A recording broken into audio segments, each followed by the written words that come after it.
big shout out to you for making it through the hectic holiday season. This new year, get clean, quality, pregnancy nutrient support off your to-do list, including Ritual's best-selling Essential Prenatal Multivitamin, designed with 12 traceable key ingredients to support a healthy pregnancy. With big changes coming up, take the small steps now and start today with 30% off a 3-month supply at ritual.com/podcast. These statements have not been evaluated by the Food and Drug Administration. This product is not intended to diagnose, treat, cure, or prevent any disease. The best late-night conservative talk show in America, Sackheads Radio. And listen, there are no people better on the air to give you the best in conservative talk than Sackhead Sean and Sackhead Clint. And we're working on the immigration papers for a certain other guy who happens to work there, too. For those who are tuning in around the world to the best in late-night conservative talk, Sackheads Radio. The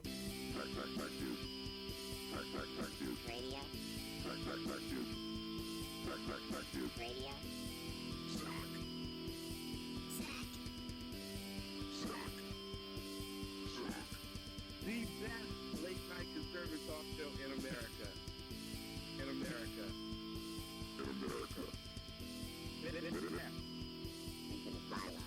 And in this web was a large, I'm pretty sure it was the biggest spider I've ever seen. And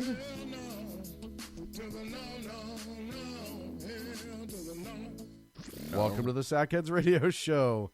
No. It is the 13th of December, almost up to Christmas, 2017. I am your host, Sackhead Sean. Sitting across from me, once again, is the amazing, bloviating Zeppelin. Sackhead Clint will be joining us later in the show as a special guest. And hopefully the medicine kicks in for BZ here. Hell no. To the no. Hell no. To the no. I just want to point out to everybody that I am wearing That is cool. the Tactical Yeti shirt from Grunt Style. It's the December version. Great T-shirt. And I immediately, as soon as I pulled it out of the bag, I immediately thought, hey, I'm wearing an ode to BZ. This is like, I'm wearing Yeti. BZ's shirt. That's right. Damn it, mister. I hate that when that happens. And yeah. So it's kind of an honor and a privilege to like wear you on my chest, your image. And That was me in my younger days when I was a little slimmer. pretty ripped. I was ripped And, in my ute. Looks like a AR or an M4 slung over your shoulder, as it should be. And yeah, it's the December Grunt Style. I also got a great one. They had a flash sale. Oh yeah, you got to show people that one. Flash That's sale, cool. mystery T-shirt. And I was telling you the story early on, but let me just show this first. That's Perfect. So they had like this flash sale for $8. You can get a mystery T-shirt. I wanted that shirt a couple months ago when they first came out with it. It was just after he was convicted, which is why I love Grunt Style. Of course, it says "fuck Bergdahl," and I wanted that shirt. It just didn't happen. So when the mystery T-shirt was purchased, I did not expect that to come in the mail, and it did come in the mail. So it's like Merry Christmas to me right now. I think it's great. I love both the shirts. Now, obviously, I'm biased. I love the Tactical Yeti for obvious reasons. But the Bergdahl thing, I'm loving the hell out of that. I'll tell you what, the quality of these shirts, Grunt Style is amazing. The quality of these, and we're not paid, by the way, yet, by Grunt Style. Qualifier. This is completely my opinion. The fabric on these are amazing. They have a great return policy. If anything goes wrong with your shirts, like anything, you just send it back and they'll send you another one. If it's not in stock, they'll send you something as close to it as they can. Their customer service is immense. Their T-shirt designs are great. Right now, there's a shirt that I saw that it looks like a nice Hawaiian shirt. It's a nice light blue. It has that kind of orange Hawaiian look. It has the palm trees in the background. You look at it, you're like, that's a nice shirt. And you read it, and it says Aloha Snack Bar. Okay. Instead of Alo Akbar. and it just made me laugh my ass off. That is funny. When I read it. It makes me think of Hawaiian nose flute. What? Really? All right, I'm gonna. Do you want me to? Yes, I will. you have to explain it to me. I have no idea what the hell you're talking about right now. Wow. This is not happening right now. Why? Why did you ever say? Oh, I had no idea, BZ. I'm Did so you not sorry. learn a lesson tonight? A valuable lesson. Never ask BZ to do Hawaiian nose flute. Or is it Hawaiian nose harp? I forget whether it's nose flute or nose harp. Damn it, Jim. Yeah, damn it, Jim. Of course, I said earlier the Big Nose will be here in a little bit, and he'll sit in for us here, like a special guest does, right? You bring him in the last hour of the show. We'll ask him some questions. He'll It's tell your us, own damn show, mister. Where the hell are you? We'll ask him some questions and get some answers. Of course, if you want to listen to us or watch us, shrmedia.com. Listen live. The chat room is right there as well. BZ, we have some people in the chat room starting to fill in. We do. We got Jersey Joe. We got Mike, and we got Ron Burgundy. A pleasure to be in the I told him the already. presence of greatness. I said, welcome to great TV show host. Yes. Ron Burgundy. That escalated quickly, and I appreciate him being there. If you want to join the conversation there, it's shrmedia.com. Of course, we are on YouTube. Just search SHR Media. The feed is up, and Facebook Live on the SHR Media page. It is an honor and a privilege to have you fine people with us this evening. There is a lot to talk about, and we are going to get to the topics we need to get to. But first, sir, how are you? Doing pretty good. I had Matthew Betley on my show last night. Yes. And he is a thriller author. This week is Thriller Author Week. So I had Matt Betley on the show last night, and he's written 2 really damn good books that I highly recommend. Very, very well written. If you like books on the order of like Brad Thor, Vince Flynn, you're going to like the stuff that he writes. Brad Taylor, if you like guys that write in the thriller genre, you're going to like Matt Betley. And his background is I think he may have gotten a bit perturbed at one point, because I think it's fairly clear that he has associations with the intelligence community and with operators and whatnot, because he spent 10 years in the Marines. He was an officer. He went to Iraq and came back. He admitted he was an alcoholic for a number of years, and just one day decided, I can't be like this. So he goes to AA. He's 8 years sober, and so God bless him for that. That's a wonderful thing. But he says he was really nebulous. He said, If you're a maintenance supervisor for a commercial property, you've had to deal with everything from leaky faucets to flickering light bulbs. But nothing's worse than that ancient boiler that's lived in the building since the day it was built, 50 years ago. It's enough to make anyone lose their cool. That's where Grainger comes in. With industrial-grade products and dependable fast delivery, Grainger can help with any challenge, from worn-out components to everyday necessities. Call, click Grainger.com, or just stop by. Grainger, for the ones who get it done. Hey there, Ryan Reynolds here. It's a new year, and you know what that means. No, not the diet. Resolutions. A way for us all to try and do a little bit better than we did last year. And my resolution, unlike Big Wireless, is to not be a raging and raise the price of wireless on you every chance I get. Give it a try at mintmobile.com/switch. $45 upfront payment required, equivalent to $15 per month. New customers on first 3-month plan only. Taxes and fees extra. Speed slower above 40 gigabytes on unlimited. See mintmobile.com for details. work for the government. I said, okay, all right. And this is after he returned from Iraq. And so I said, because I knew what he was going to say before I even asked him, but I thought, okay, well, push the damn envelope and let's see what he says. I said, okay. And what government agency do you work for? Why not? And he said, I can't tell you. Oh, that's even better. That's why I asked him the question, because I had a pretty good feeling that he was going to say. I hate to say it, but that's kind of the answer you want, right? It was. It was. Because I looked at some of the interviews that other people had done with him, and nobody really got into much of his personal life. Because they know better. And so I thought, okay, I'm going to have him on again.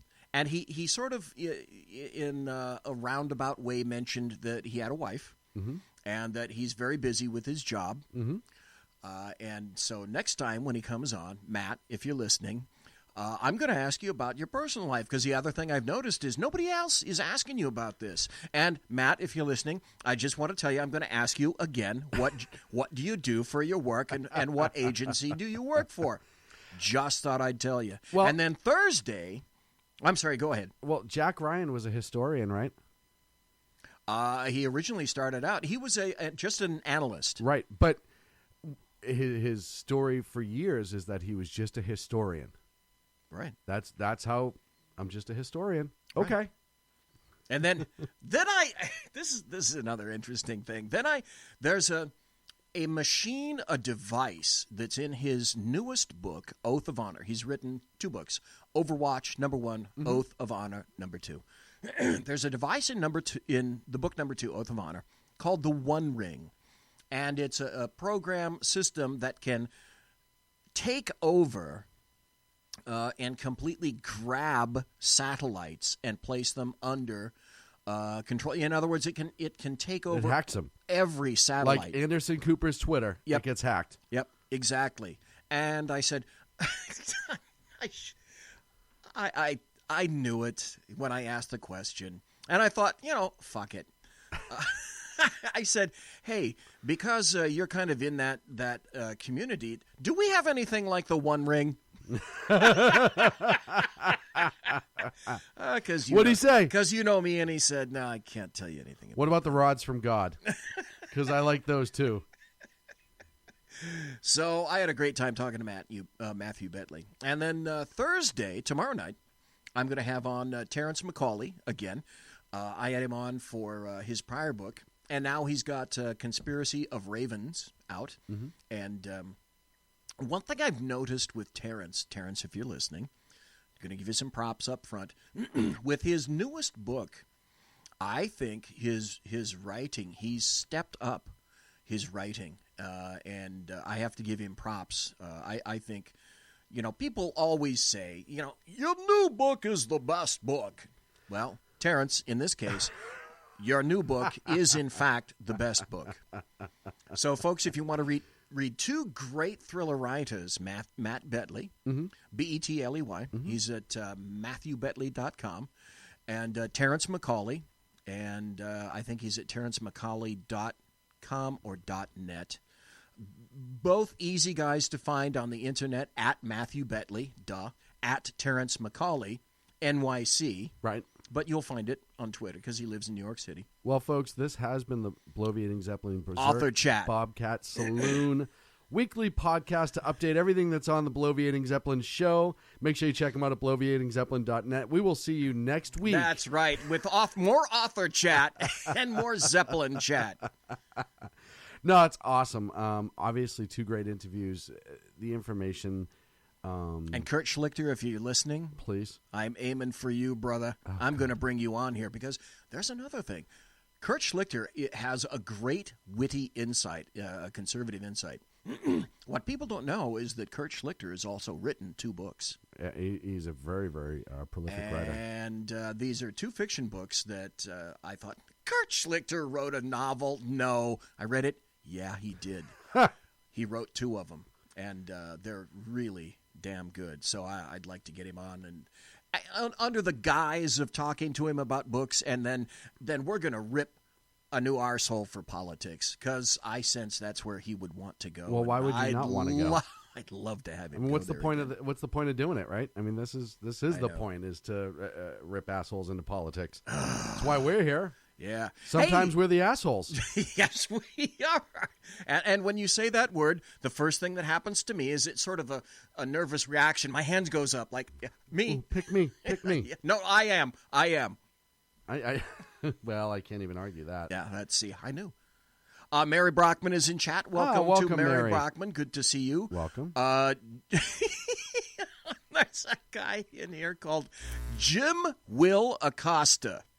Wow. No, wait, no, I mispronounced it. Jim will accost you. Oh. That's actually more appropriate. I like that. Yeah, no, I'm doing well, thanks, and I appreciate you asking. It's there's a lot going on this week, and yeah, doing pretty good. So thank you for that. I appreciate it. And let's move right into some topics. Let's see. You know what we didn't do? See, this is the reason that we need Clint here. Damn it, Clint, you didn't do your job. See, Clint's job is we got a board over here. You can't see it, but there's a whiteboard that we got over here. Isn't that racist to say that? Anyway, we have a whiteboard over here, and he writes down all the topics. Yes, he does. And the other thing is, shh, don't tell him this. He gets really pissed off if you fuck with his whiteboard, if you put topics in there and they're not pre-approved by Clint. Oh, yeah. No, this is what you hear in his head. So that's absolutely true. Oh, yeah. So there are no topics on the whiteboard because Clint isn't here to give direction to the show. So, Clint? We're just running in circles right now. That's right. You're not doing your damn job, mister. Where the hell are you, brother? Well, I do want to start off, first and foremost, because we only have 15 minutes, and I don't think this segment will take more than 15 minutes. I do want to talk about the Anderson Cooper Twitter debacle that's going on right now. Okay, I want to hear this because Mike Pasqua in chat said, quote, "The dog ate my homework," and then attributed it to Anderson Cooper. Yes. So this is something I haven't heard, and I want to hear. Yeah, so I've heard it all over the place, but I got this specific article is is written by Fox Business. So Anderson Cooper via CNN. Now, is that on the? Are people seeing that right now? That article? No, they're not seeing that. I'm not that good, BZ. I'm just pulling. Well, see, if you figured out how to do that, that would be like being able to rule the world. I know, and I would love to be able to do that, but I just can't do that yet. Let me rephrase that. We have the capability. I don't have the intelligence to pull that off. But earlier today, a tweet went out in response to President Trump, who was who was commenting on the Alabama election. The president tweeted out, "The reason I endorse Luther Strange," and his numbers went up mightily, "is that Roy Moore will not be able to win the general election. I was right. Roy worked hard, but the deck was stacked against him." We will talk about that election as we go on. Let's curb that for a moment. And Anderson Cooper's official Twitter responds, "Oh, really? You endorsed him too, you pathetic loser," or just pathetic loser. Anderson Cooper, CNN, this is his official Twitter. Of course, everybody was like, what the fuck, right? Because as we all know, Anderson Cooper is a true believer. The simple reality of the fact is he doesn't really do anything. Let me rephrase that. In his interviews, he does. He shows his true colors, etc. But he also tries to keep himself... he tries to act like he has journalistic integrity left, which he does not, but he tries to act like he does occasionally. This was pretty overt. The cable network tweeted that somebody had gained access, quote, to Anderson's account and sent the tweet to the president. "We're working to secure the Twitter account." Apparently, the story they are going with is, are you ready for this, BZ? This will be bullshit of the week. Okay. The claim is that his personal assistant was in New York. Anderson was allegedly in Washington, D.C., in a gym, working out. He left his phone, evidently unlocked, in his locker, went to work out. Somebody must have said, "Hey, that guy is Anderson Cooper's assistant. I know he has access to Anderson's Twitter. The president tweeted this 2 hours ago. Let's respond." That has to be the only thing that could possibly happen, or Russian collusion. Yeah, could you possibly think of anything more convoluted? Right. In response to that, it couldn't have been me, and B, not only was it not me, but the weirdest damn thing happened, and I didn't respond like that. Okay, who could craft that sort of specious bullshit? If it was in a locked locker, which there's been some allegations that it was, okay, so somebody followed you. They saw you put your phone away, and while the phone was put away, they knew you didn't lock it, or they knew your passcode. Right, and then they went in it solely not to look for the cool contacts, Right. and the various other men that Anderson Cooper involves in his life, and try to get the smut on him in that fashion. Or they tried to find out his various passwords that he keeps in his phone account, etc. Or just contacts, right? Yeah, I mean, or at the end copy of the day, his contact contacts. list. No, they didn't do that. They decided that they were going to get on his Twitter. Yes. And further, this is the best part. They didn't take his phone. Yes. Yes. Because it's Anderson Cooper. Why the hell would you take his phone so that you can look through the entire thing Think at about your leisure? if you haven't unlocked Anderson Cooper's, even his assistant, think about the amount of, if you're going after him at all, right? So you can go after the information that you're trying to make Anderson look bad. You can't tell me your whole goal was to tweet from his account to the president about something he tweeted 2 hours ago. This is bullshit, folks. When we talk about CNN, MSNBC, all these other left-wing media outlets, and they're constantly putting out stories and having to be retracted or corrected or whatever because they're bullshit artists, and we all know they are. This is another prime freaking example of why they are assholes. Instead of just coming out and saying, hey, you know what? My assistant was a little agitated, or even, yeah, he left his phone open on his desk and somebody else from CNN walked in and tweeted it to be an asshole, or whatever. More believable. But to come up with the fake gym workout, burglary to the locker, and then replace the phone afterwards like nothing ever happened. That's like So much so that you're willing to like throw out, look, we have the GPS of its location and blah, blah, blah, blah. We've already contacted Twitter, blah, blah, blah, blah. Bullshit. And the guy that did it, when Anderson went back to his locker, the guy that did it, that just was leaving, was walking by, towel draped around his waist, and he was going, looking down. It wasn't him. Yeah. Well, and it wasn't, Anderson did not have the phone. It was his assistant's phone. He had access to Anderson's Twitter account. They're the only two people, Anderson and his assistant. Okay, you're right. I meant to say his assistant. Okay, good. I just want to clarify. Yes. That it was his assistant. And he would never lie. And this actually just came in from the second best newsman of the business, Dan Butcher. He would never lie because, quote, Anderson would never lie, and Dan Rather and Brian Williams would never lie either. Of course they would not lie. Why would they ever lie? Right. Well, they wouldn't. And just like the Washington Post, who earlier this week lost a reporter because, was it the Post or the Times? I can't remember which one. Oh, you mean Brian Ross? Yes. Yet another version. One of the things I was watching The Five today, or listening to it, I should say, on Fox that really, one of the things I want to say it was Jesse Waters or maybe it was Gutfeld, but he said, look, you can say what you want about the president and fake news, but all he's doing is forcing them to make all these retractions, and at some point, it's going to force them to be more honest about the reporting.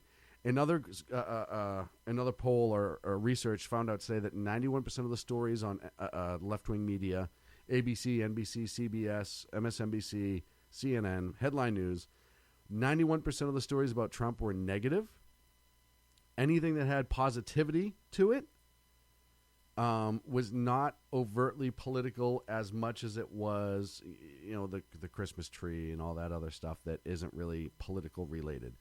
And it shows you the amount of bias that the media still to this day denies, but yet proves through their actions repeatedly.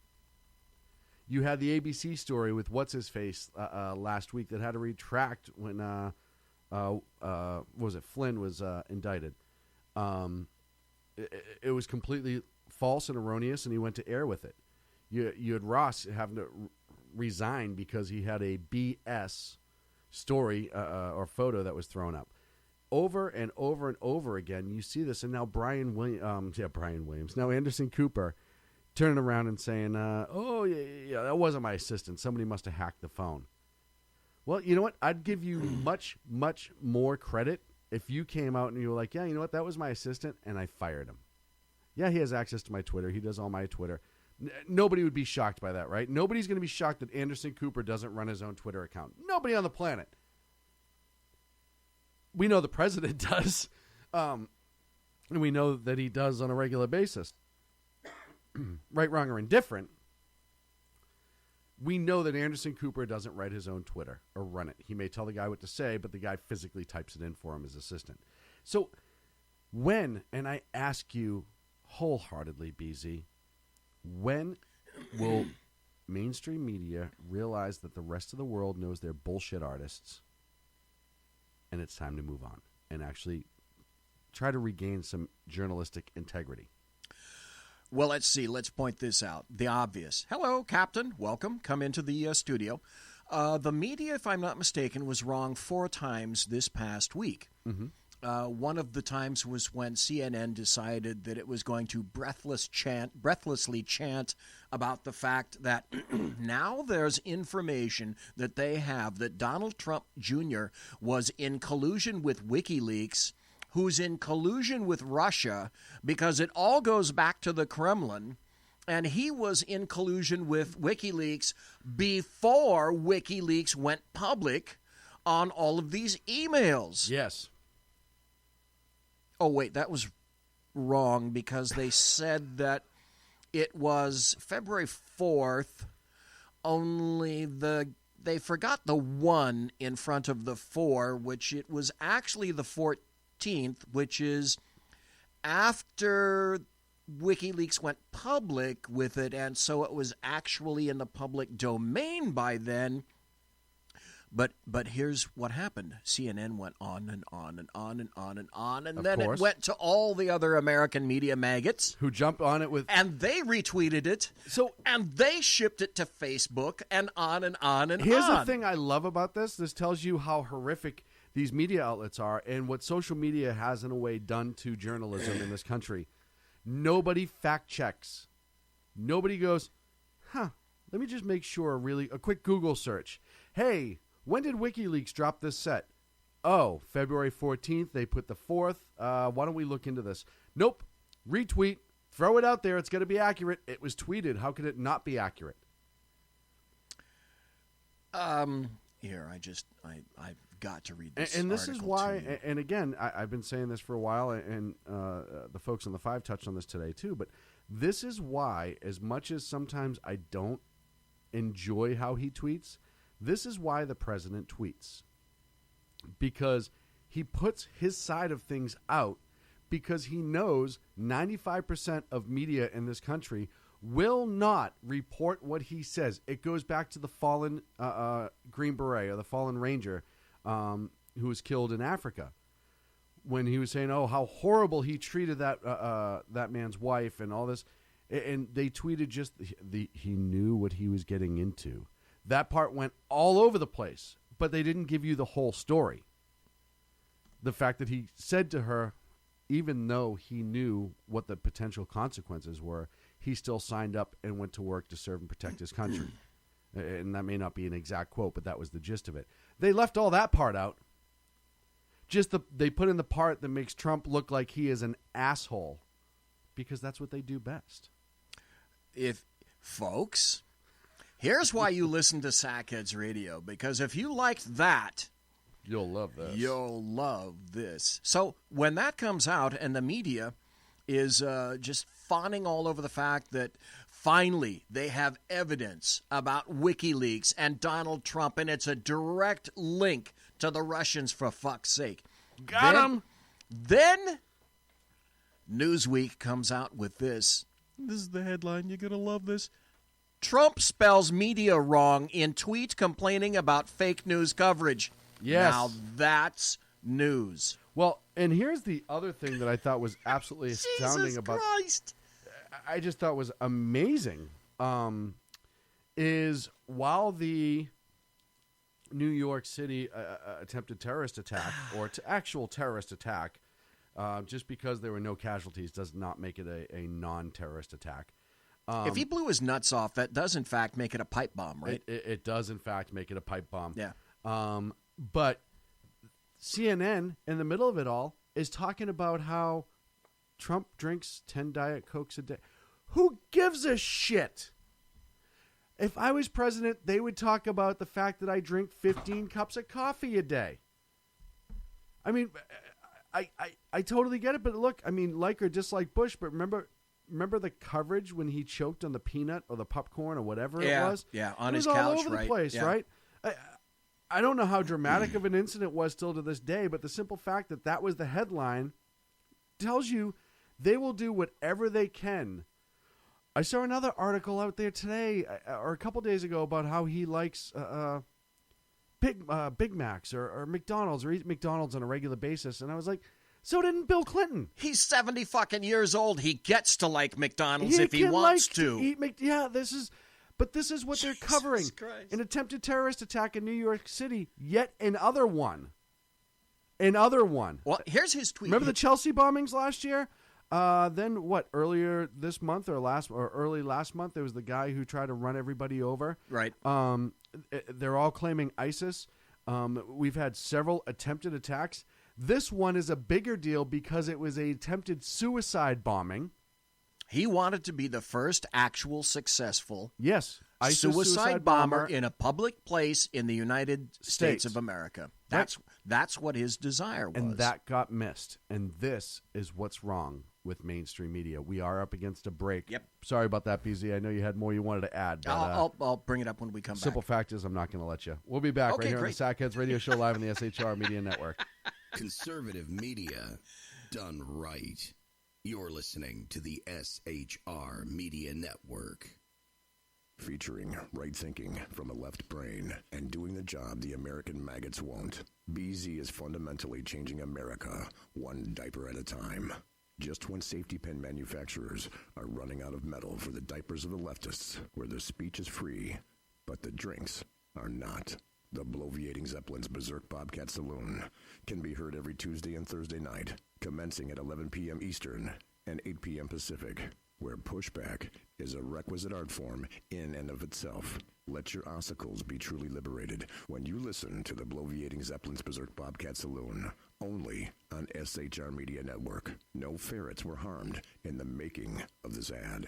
When dirty politicians, shadow governments, and deceptive Islam blind the world with fake stream media smoke, their only fear is one man with a cane.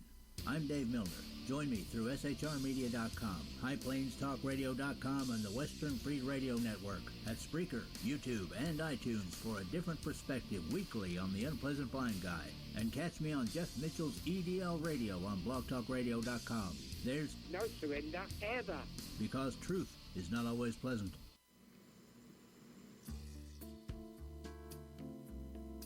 Human by race, Christian by faith, American by nationality, and conservative by choice. Reverend Ralph J. Chittum Sr. is the right guy on SHR Media from 8:05 to 9 p.m., Monday through Friday. And if on the rare occasion I am ever wrong, I will still always be right. The right guy on SHR Media.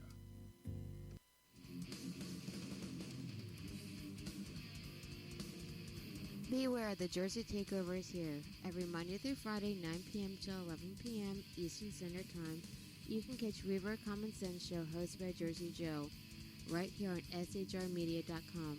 Only Jersey can deliver hell like no one else. So consider this your fair warning.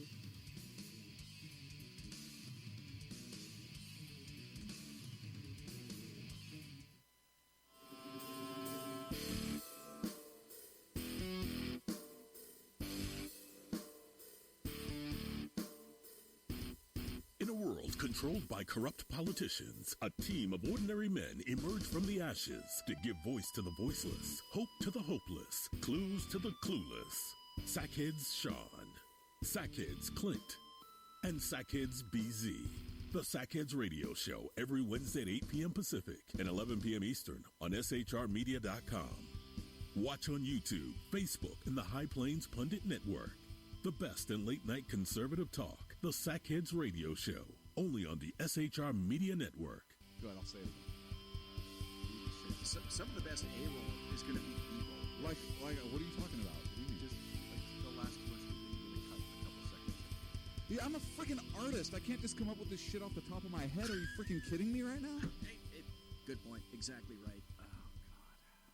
Hey, this is Sackhead Clint, and I'm with Sackhead Sean, Sackhead BZ. No communists allowed on the SHR Media Network. Damn straight, mister. Back to the show.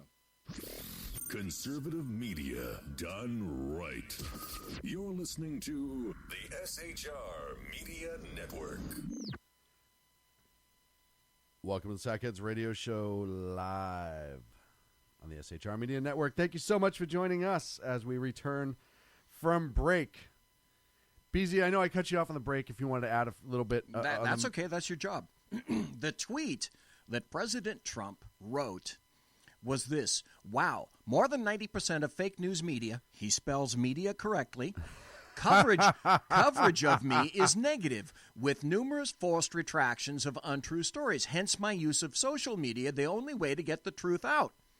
Gosh, isn't that just what you said about 4 minutes ago, Sackhead Sean? Yes. Imagine that.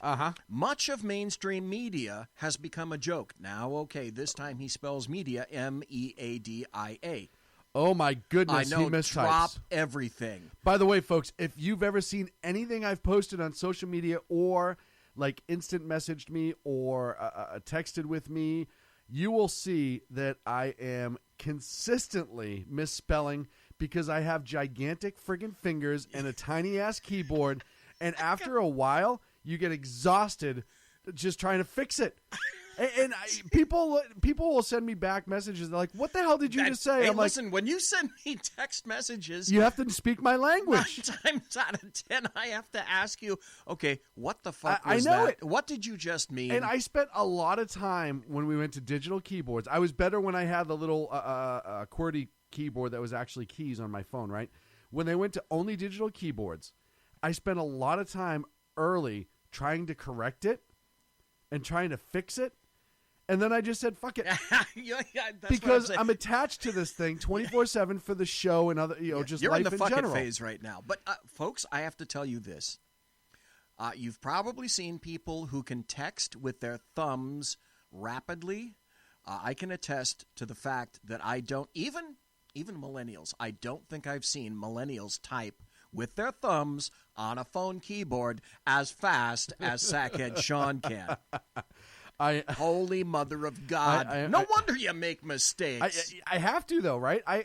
It's like, honest to God. If you're watching on YouTube or something like that, his little thumbs are like this. I'm sorry, little thumbs. That's very generous of you. That's factually incorrect. Very but anyway, generous. He's on his phone. He's like, literally that fast. Yeah, well. I am stunned. I sit here stunned. So, and for anyone who doesn't know, right, I do some of our social media stuff. I email back and forth about the show itself and then about the network with some of the hosts, text messages, Facebook, instant message. Like my Sackhead Sean Facebook page is attached to the show. So I get people text me about the show in there all the time and I have to go back and forth with. Then you add in, I work a job outside of SHR Media that most people do, and it's imagine and that it's 24/7. You have a real job, and I get texts all the time from that, so I have to answer to that. And then I actually use my phone for personal reasons. Sometimes, every once in a while, I will send a friend a text message. I will. I've actually, you know what's funny, BZ? I've actually made calls on this. No, yeah, cut the shit. It's only to my mother. That's just wrong. It's only to my mother. Okay. But I do make calls on it. So, All yeah, right. I've had to learn. I went from, being very, very slow to, no, I have to go thumbs of steel. There has to be fingers flying off the end of my sparks. That should be a novel. Sparks flying off the end of my fingers. Yeah, no, I like fingers flying out of your Son sparks. of a bitch. No, that's some funny shite. I love it. This is why I should have just let you talk. I should have went on the tirade. No. Listen, the entertainment value is escalating, Well, even and as of we're sitting course, here. As soon as I type that, everybody I know that listens and listens live that knows me personally is texting me. Yeah, they're gonna go every misspell or nonstop. Did he just misspell media? I wonder. I own it. So, yeah, back to Trump. Well, here's a funny thing. Now, you led in with the Anderson Cooper thing, where his assistant put his assistant's phone in there, and then somebody allegedly got into the locker and sent out this allegedly erroneous tweet. But in any event, now the funny thing about that is, no one believes that. No one thinks that there's any kind of credibility to that. But go now to the thing about CNN and Donald Trump and WikiLeaks. The exclusive about that was also, like air quote confirmed by CBS and MSNBC. They all went out on a big Twitter storm about that.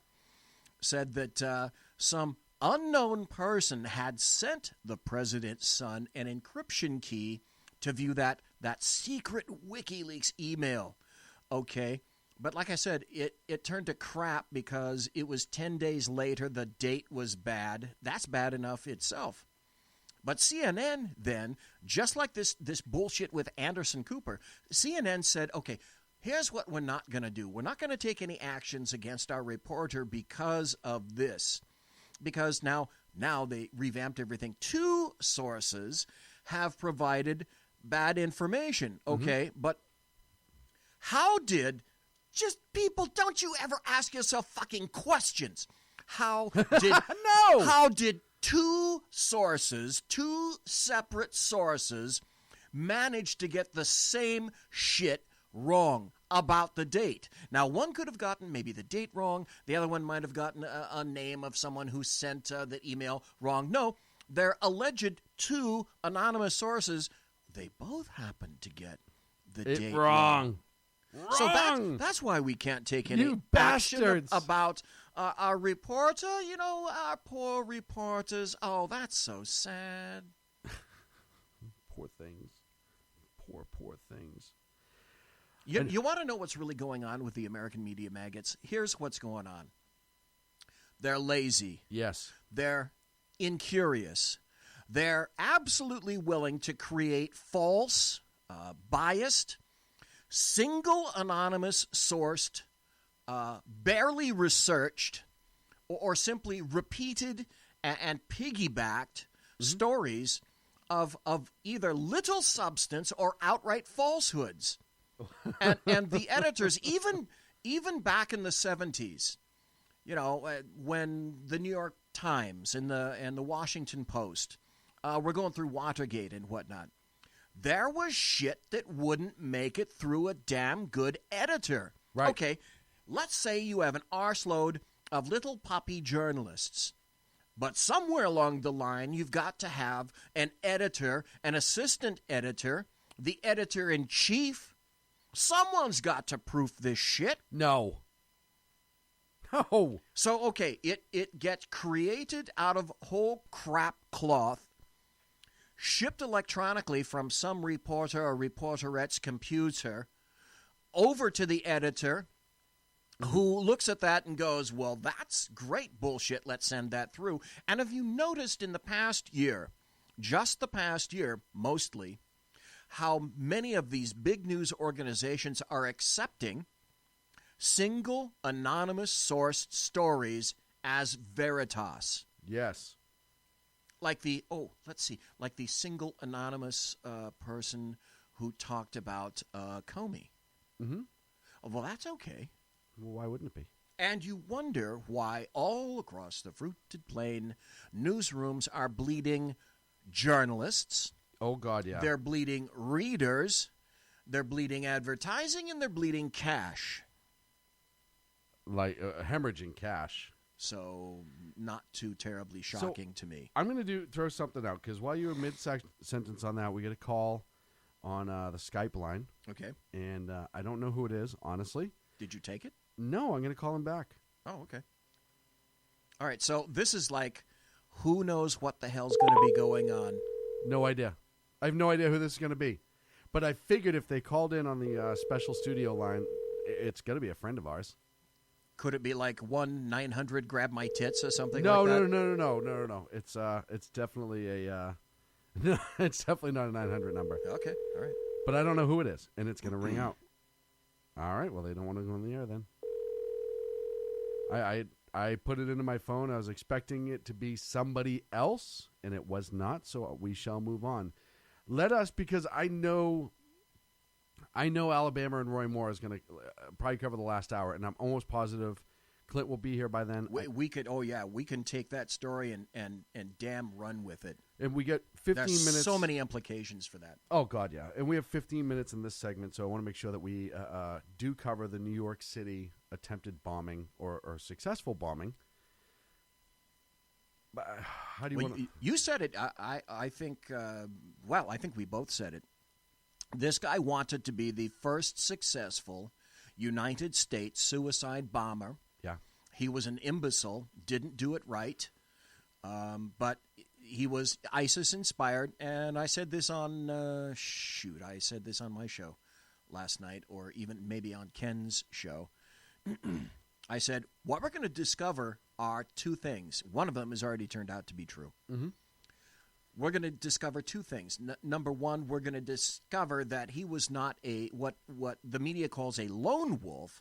We're going to discover that he was a known wolf. Because Yes. sooner or later, we're going to discover that he was under surveillance at one point or another, or on some kind of a list with the FBI or the NYPD, and somebody had been looking at him, examining him for things like this. And he will be a known wolf. The second is that the attribution back to him will all be the meme shortly. If it's not today, maybe tomorrow, will be, the reason he did this is because that evil Donald Trump said that he was going to open the embassy and remove it from Tel Aviv and put it in Jerusalem. He had no other recourse in his life except to try to blow up Americans. Well, he had already put on social media just prior, Facebook, just prior to the attack, saying, Donald Trump, you cannot protect your people. Something to that effect. For those who don't know, the long and short of it is this guy, who was a licensed taxi driver in New York for a long time, then began working for an electrician, decided to fashion together a pipe bomb very crudely. He strapped it to his body, and he walked into the bus station, the biggest bus station in New York City. And they still haven't said if it was intentional or if it went off early. Either way, because he was so freaking horrible at it, it did not kill anybody. As a matter of fact, most of the damage it did was to himself. But it was a pipe bomb filled with screws and nails, as we've seen before. Very, very consistent with terrorist activity. He immediately, upon his arrest, said that he did it for ISIS. Shocked.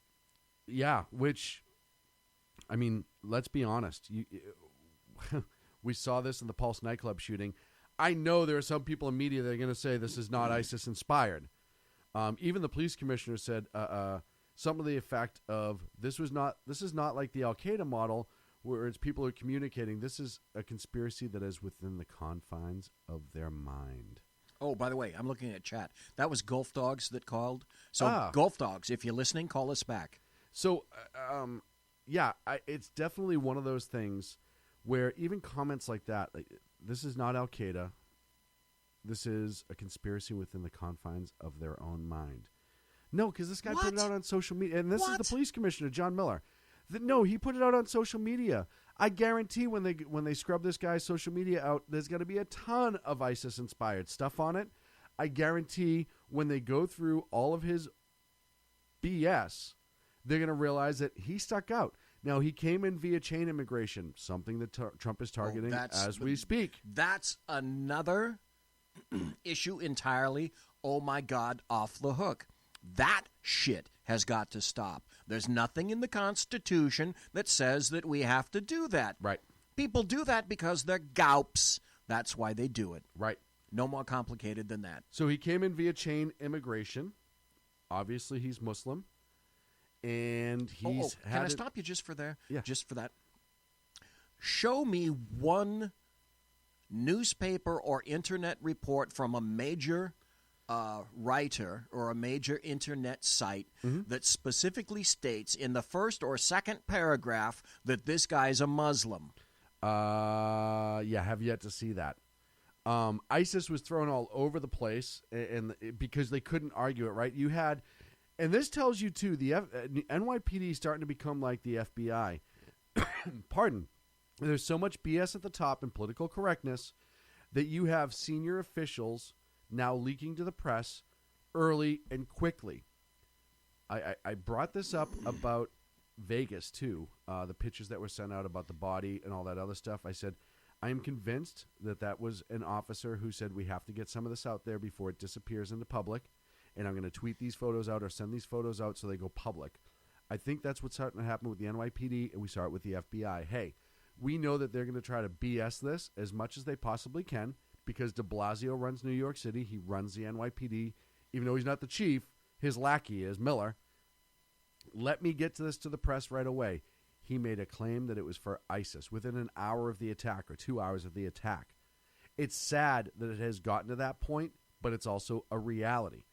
So this guy goes into the bus station. They don't know how it activated, but it activated. Fortunately, most of the damage was to himself, hopefully his dirty parts. And unfortunately, I think there was 2 or 3 other people that were injured, but not seriously. Had this activated the way that he was hoping it would have been the first, as we said before, suicide vest attack in America.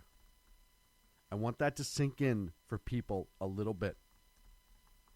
Yeah, let that sit in. And okay, it's New York City. New York City's a shit magnet for any number of reasons. Mm-hmm. Okay, you send your children off to the local mall. Well, malls are dying, so you send your kids off to some kind of a store or something like that, or some kind of a public venue. Stores are dying too. Let's just say that. And in those venues, yeah, that's what you want to do. You want to send your kids out into these venues. People said, no, it can't happen here. It's happening here. Well, we talked about this, BZ. We've talked about this. Well, you've been with us for a year and a half now. We've been talking about it right along. We've talked about this with every terrorist incident that we've had. San Bernardino, Pulse nightclub, New York City, the Chelsea bombings, all these other terror attacks. Everyone forgets about the Washington Mall shooting last year that was ISIS-inspired. And there's been other ones. I'm forgetting some of them because there's actually been so many over the last year. University of Merced, the knife attack, the guy was ISIS-inspired. Well, we said we're catching up to where Europe is right now, where these suicide bombers, these people who are driving trucks into these groups of people, we just had that. We're starting to see the tactics being used in Europe starting to come over here, and we've warned people for years. This is a reality. This is what happens when you allow immigration to run wild, when you allow an ideology to run wild, when you allow ISIS to grow to the point that they have enough social media and cult presence, if you will, that people want to buy into it. This is what happens.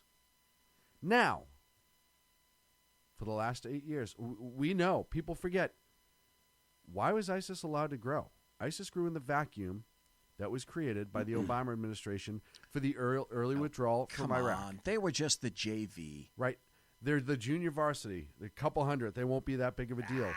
When it doesn't matter what you think about the Iraq war. When we withdrew early, we left a vacuum. We left an Iraq government that was not prepared to handle that vacuum. And what happened is ISIS grew, and then the civil war in Syria only exacerbated it because you have a essentially lawless country. It grew further. Well, just as an aside, what else did we leave? We left an arseload of equipment that ISIS picked up and utilized. And the reality of the situation is that created ISIS to grow to the point that they had social media. Because they were nobody. Well, they have their own PR firms. They have PR firms, and they have that cult following. People become sympathetic to them. Folks, this is Nazism in World War II. Except they don't have their home-based country. They were trying to make the caliphate. Luckily, Iraq announced this week that they're essentially ousted from Iraq. kudos to the Iraqi government for actually following through and getting rid of these monsters. I'm not saying they're gone forever, but the vast majority are gone. But now, what's even worse is because they're not centralized, and we know that people have gone to train in these terrorist camps, and they've come back, and they've gone to fight with ISIS, and they've come back, and ISIS and Al-Qaeda are still sending out how to blow things up magazines left and right. Where did Mr. Lovely go in the past couple of years? Yes. Back to Bangladesh? Yes, which is another terrorist. Oh, didn't see that one coming. Bangladesh has a Muslim terrorism problem, too, that we never hear about. But if you search it, it's there on a fairly regular basis. They had a major terrorism attack last year. All of this is starting to come to fruition. This is what happens when the liberals when Obama allowed ISIS to grow, allowed them to get stronger, allowed them to get more technologically advanced. And then, via social media, they reached out. We can argue all day long about what gets these people's brains going. Is it the religion? Is it just the fact that they want the stardom? Does not. It matters when you're trying to destroy the ideology, but it does not matter when this idiot walks in and tries to trigger a suicide vest in the busiest bus station in the country full of people. What does matter is it was allowed to happen. What does matter is it was missed. What does matter is it's going to happen again because somebody's going to go, okay, he made it into the bus station with that suicide vest. So as long as we get the vest right, we can do the damage. Well, there are enclaves of Muslim sympathizers, ISIS. There are already ISIS elements in the United States. We already know that. Yes. So they're not stupid. They're going to look at this and they're going to say, well, that guy didn't do it right. I bet I could do it better. Yeah. So I hate to say it, but it's like people's view of communism and socialism. That's right. That, I can do communism. I can be a better dictator than the last guy. I can do it right. I mean, just because communism has killed, 100 million people, they didn't do it right. Look at Pulse nightclub. And it's so funny because it's not funny, but people making the association, well, we're talking about ISIS and these Muslim attacks, but what about Vegas? Well, yeah. You know what? The guy in Vegas was obviously a screwball, and we may never know publicly what happened. Yes, the mass shooting that happened a week ago, 2 weeks ago, Texas. That guy should not have had a gun. He should have been flagged numerous times, and it fell through the cracks. I'm not saying these people aren't monsters either. Why did it fall through the cracks? Your loving government. That's the government you place so much credence in. It matters, but it doesn't. The reality is those people were sick and disturbed individually. Now, there's not a group of people coming out of the incident in Texas where they're like, hey, that guy's right. I don't like my mother-in-law either. Let me go to her church or whatever his inspiration was. You do have the centralized cult that's out there right now that is ISIS and jihad and the Muslims that want to attack and kill. That cult behavior is there, and it's large. Look, I tell people this all the time. You remember the Heaven's Gate people down in San Diego all those years ago? Certainly. When you can convince people they're going up to the spaceship to commit suicide, and there's 28 people? I forget how many people died exactly, and everyone's wearing Nikes in their purple shroud. Yeah, they all were in their little bunk beds with their identical little shoesies and their identical little jammy onesies on. So if you can convince 28 people that they're going to go onto the spaceship, that's never been talked about, then you're always going to you take a book that's allegedly a couple thousand years old and say, hey, look, this is God. And by the way, the Muslim religion is one of the largest religions in the world. It's actually the largest religion in the world and growing. You think that you're not going to be able to peel off a large segment of that and radicalize them easily? Of course you can. But it was ignored. We've been screaming this from the top of mountains and buildings for years. Since 9/11. You remember 9/11? We were attacked by Al-Qaeda, who also was a Muslim extremist group that wanted death to America. Aloha Snack Bar, all that shit. Remember those people? Al-Qaeda's been trying to bring the band back together again, too. Yeah. You want to talk about terrorism in New York? it keeps happening. People forget failed terrorism attacks in New York, right? There was the guy with the propane 8, 9, 10 years ago. He was in a Honda Passport and he parked in Times Square and he just screwed up the propane tanks. But if it exploded like this guy, it would have taken out a couple hundred people. They're here. They shouldn't be. Thank you, Obama administration. Thank you, chain immigration. Thank you, open borders. Thank you, lax immigration. But why? Why the fuck do we have to fight ourselves to protect ourselves? Yeah. Only when that went up to SCOTUS, yes, were the 4th and the 9th overturned, and they wonder why there's umbrage. Well, no. Quick question. I know we got to go to a break. I know my answer. I'm going to ask it of you, Sean, and everybody else that's in chat. Jersey Joe's still there. Mary, Golf Dogs, Mike, Whiskey Dale, Ron Burgundy. Oh, welcome to Whiskey. Good to see you. Can Europe come back? No. Can Europe come back from Islam? No. I don't think they can either. You will have. I don't think that the Gaups over there, the guilty, overeducated white people, have it within themselves.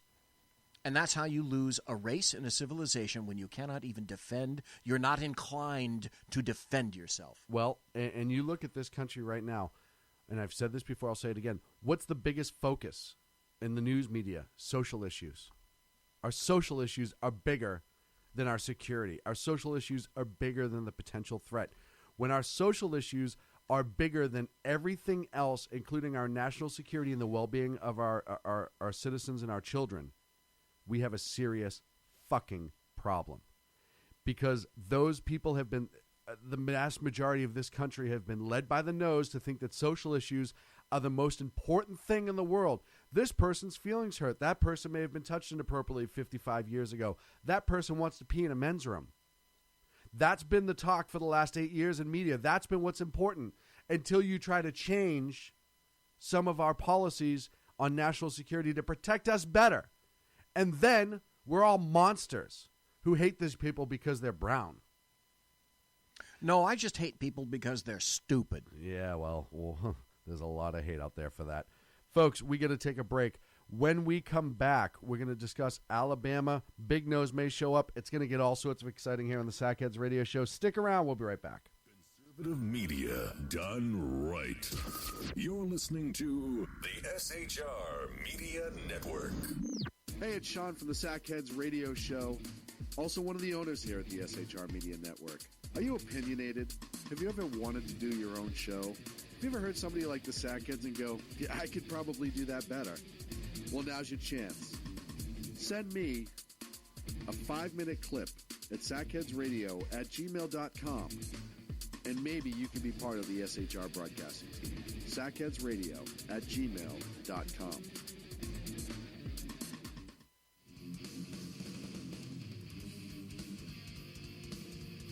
Beware, the Jersey Takeover is here. Every Monday through Friday, 9 p.m. to 11 p.m. Eastern Standard Time, you can catch River Common Sense Show hosted by Jersey Joe, right here on shrmedia.com. Only Jersey can deliver hell like no one else. So consider this your fair warning.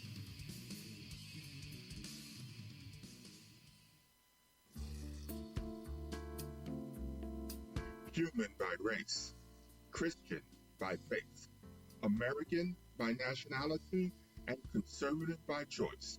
Reverend Ralph J. Chittum Sr. is the right guy on SHR Media from 8:05 to 9 p.m. Monday through Friday. And if on the rare occasion I am ever wrong, I will still always be right. The right guy on SHR Media.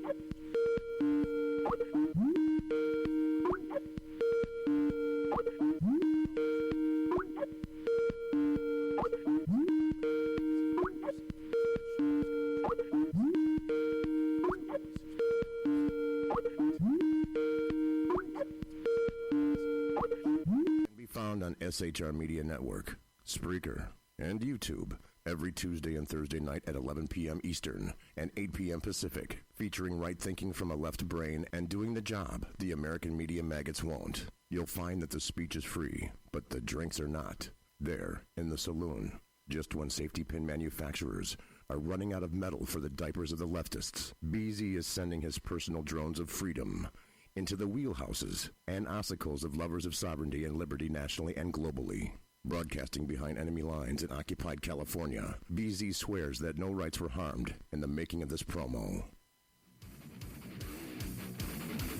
This is Jersey Joe, host of the Reverb Common Sense, and you're listening to SHRmedia.com.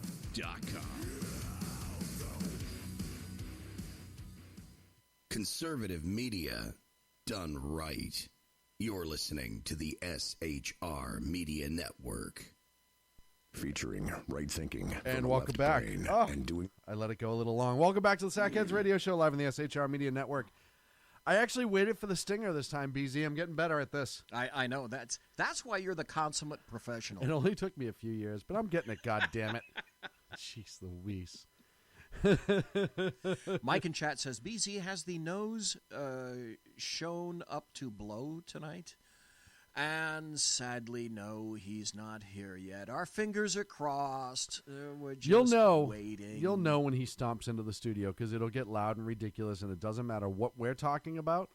He'll just start. Well, that's true. And first, he'll start out with a story. Hey, I got to tell you this. Hey, I tell you what, I like Clint's stories. He's got good stories. No, it's fun. And that's the thing, right? If his story sucked, I'd cut him off every time. Oh, yeah.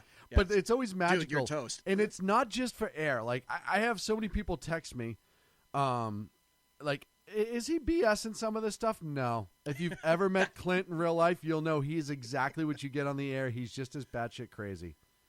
Yeah, and people that are his friends know that you don't want to tap him on the shoulder because when he whips his head around to go look at you, well, that's when accidents occur.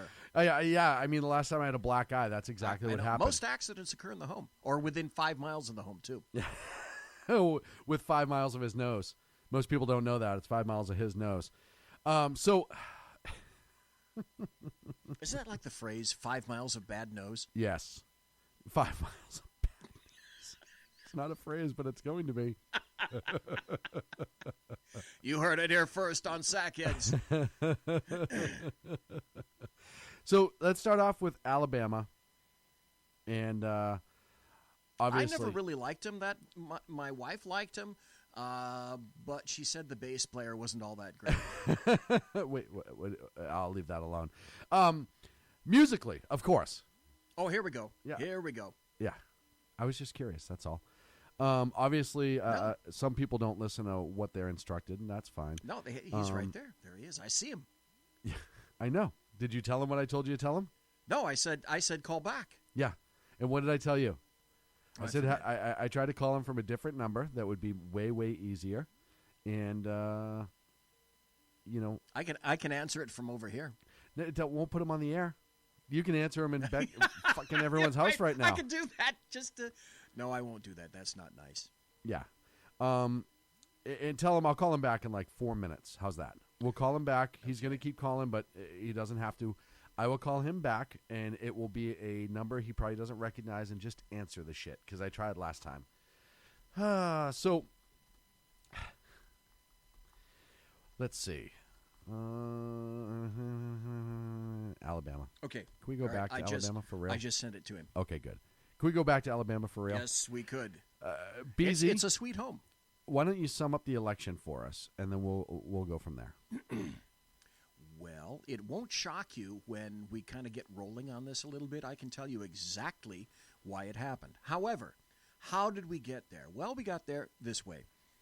A long time ago in a galaxy far, far away, Donald Trump decided that he was going to make Jeff Sessions, who was a senator from Alabama, his attorney general. In my opinion, that was one of the worst decisions that President Trump ever made. Jeff Sessions has the omnipresence, the looming omnipresence of a puddle of Jell-O. I don't care for the guy, if you haven't gotten that. by now. In any event, okay. So he created a vacuum. So by that appointment from Jeff Sessions, the senator position had to be filled. So they had a special election in order to fill that Senate seat vacated by Jeff Sessions. Let's see, there was Mo Brooks. I can't think of the guy's first name. Strange. Luther Strange. Yeah, Lex. Right, okay, I need to think Lex. Mo Brooks, Lex Luthor, and the third guy who's Judge Roy Moore. And, well, they kind of put some emphasis behind Luther Strange, and they weren't interested in doing anything with, okay, we know the GOP didn't want anything to do with Judge Roy Moore, especially when the allegations came out against him. The GOP said, no, that's it. No money, no nothing. You're on your own, dude.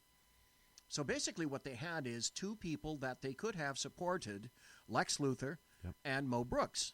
Of the two, Lex Luthor was much more moderate and an establihack. Yes, very much Mo so. Brooks is much more conservative, really pretty conservative. So the GOP decided that they were going to throw cash after Lex Luthor.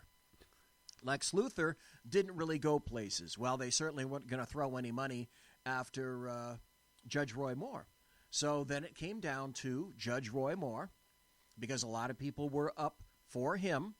And of the three, he won the runoff. And so it was Judge Roy Moore against Doug Jones, the Democrat. And Doug Jones won last night. Yes. In a rather astounding slap in the face to a lot of people who were saying that, it is going to, Steve Bannon said it is going to be Judge Roy Moore. And then after last night, oh my God, the pundits hit. And it took off. Like a wildfire. Like an amazing rocket. And some people were disappointed a little. Some people were disappointed a lot. A lot of it. Some people think the GOP really fucked up.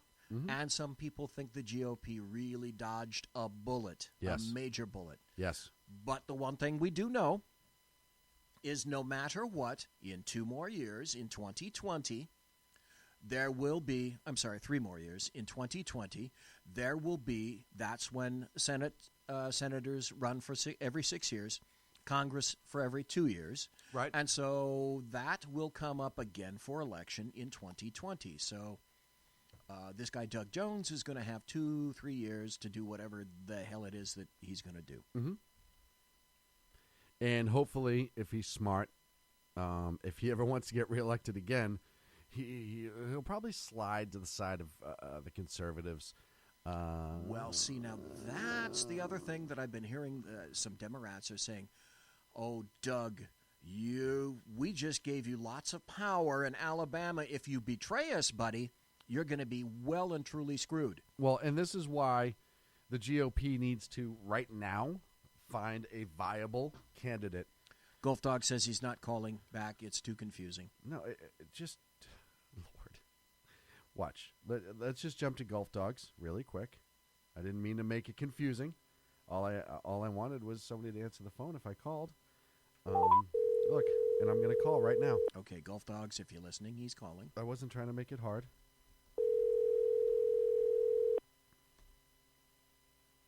The number you have dialed, 911, has been changed, and there is no new number. No forwarding address has been sent. All right, I tried calling him back. It's ringing as we speak. You hear it. I hear it. We all hear it. Uh-oh. Uh-oh. Uh-oh. What's up? Hey, it's Golf Dogs! I had to turn off my computer over here because I was hearing myself talk. But how y'all doing? Doing well, Golf. How are you, sir? I'm doing great. Hey, did y'all see where the black ladies in Georgia right now, or Alabama that is, they are complaining because they did not get their money for voting? What? Yeah, you know what? I did see that, and I saw it as a blurb. There's a group of women who claimed that they were essentially being paid to vote a certain way in this special election. Yeah. And the money had not hit the bank account yet, even though the election's less than 12 hours old, which brings me back to my old mantra. When you were having your vote bought, make sure you get the money up front. Don't wait till the very end, because then you're forgotten about, right? But if you get paid up front, you know that you're taken care of by that illegal voting activity, and all will be well with your bank account. Yeah, I'm not shocked. Look, and we go back to elections where people were being bussed in. We go back to elections where you had people standing in front of polling places scaring people from voting against candidates. We have illegal dead people voting. We have illegal immigrants voting. It would not shock me in the slightest, to think that there was anybody paying to buy votes. And I don't mean like in the traditional sense where, you go in and you buy this restaurant dinner, or you go down here and have that town hall and you provide food, or whatever. Yeah, okay. We could talk about how that's buying an election, not buying a blah, blah, blah. This is very, very specific and articulated that it was for the sole purpose for them to show up and pull the handle for Jones. That's what's different here. It was made real clear prior to this election that Soros had funded money into that county. Yeah. For this election. Yeah. I mean, it was real clear. I mean, he was putting the people on the grounds. I mean, they cannot afford to lose that vote. And so this is a big Democratic move they made here. I mean, they do not want. I mean, they're fighting right now. We're on the brink. Okay, the Republicans / Democrat are on the brink because our vote in the House is or in the Senate period is basically borderline. Yeah, we don't have a cushion right now. It's going to come down to Pence. They had to have this guy, and this guy is pro-abortion to the very end. Total liberal. He is completely opposite of everything that we are against. Mm-hmm. And boom, here he is. And we gave it to him, and that's the problem. Right, wrong, or indifferent. Look, the voters in Alabama, the GOP voters, did not like Luther Strange. They went with Roy Moore. It comes down politically. I don't want to talk about all the BS and all that ended up with Moore, but when it comes down to politically, you have a guy like Roy Moore and you have a guy like Luther Strange. If you're the GOP, you want the easier vote. And if for some reason, and I'm not saying it's the right answer, but I'm saying if you're a GOP strategist, you want the guy who's going to be more of the centrist, because you already have the House, right? But you want to just give that cushion vote. Yeah. So you're going to go after the centrist. You're going to go after the guy who may pick up that middle-of-the-road voter against the Democrat and take it away from the Democrat as well. So you're going to go with the Luther Strange. The problem is the vast majority of the conservatives in this country are sick of the GOP's approach that way. And as we saw with this last presidential election, they want that more conservative voice out there. Prior to all of the scandals with Moore, he was by far the more conservative voice out there. And I don't know if anybody in this chat has heard what I've heard today coming out of Trump, and as well as the more the right wingers. They're basically saying, okay, this is over with, but what we need to do is we need to swing this to the conservatives. Yes. I mean, that's what he's saying. That's what he's saying right now. Because we need to get people in there, because he already realizes, and believe me, Trump realizes you got rhinos in there that are they're nothing to do with the Republican Party. They are basically Democrats, and somehow they got elected over to the Republic. I've been saying this, God knows, for at least 10 years. We have so many Republicans masquerading, in the party. Mm-hmm. They're not Republicans. No, they're rhinos. John McCain is an example. John McCain is a prime example of a guy running and acting like a Republican who is a hardcore Democrat. Well, and let me this tell you is why, Ron. Exactly what's happening. Golf. Let me tell you why. Because there are certain districts where, as long as you have an R next to your name and you can be semi-popular, you're just going to win. And McCain is one of those states where he's semi-popular. He has an R next to his name. People are going to pull the handle because it's a gimme. They don't have to think about it. Part of the things that sucks with the way politics are nowadays is people are sick of thinking about politics. So what happens is they go with the easiest answer. That's what happened with Roy Moore. When you put Moore next to Strange, he was the easier answer if you're a conservative. Now, the scandals came out. We can talk about that. We can talk about how it's amazing how many scandals come out in these situations. But I want to talk about one of the big things that happened, I think, in this election. This election says to GOP voters and conservative voters, hey, these midterms are coming up. The Senate is more important now than it's ever been, but the House is more important. And if you don't get out and vote, which is one of the biggest things that happened in this election, if you don't get out and vote, you're going to lose. And one of the things, too, that this turned around and said to me is, look at how bad some of these Democrats are and why this is such a winnable seat during the next senatorial election. This guy, Jones, was up against a guy who allegedly groped a young child, all of these allegedly. And I'll say allegedly. But if you can't beat an alleged pedophile, and it's so close that it almost comes down to a recount, if you can't blow that guy out of the water, I don't care what party you're with, then your party is severely damaged in that district. Look, if none of this stuff came out about Roy Moore, if none of it happened or was alleged to have happened, he would have friggin' destroyed Jones in this election. It would have been a severe referendum on Democrats yet again. Hands down, you would have been talking 72% of the vote. Easily. It's a tactic. Yeah, it's a tactic that wins. It's easily to say also Jones is a paid, he's a paid vote. I mean, he got there because of money. And Moore had too much baggage, and it caught up with him. And that's exactly what happened. And there were better candidates.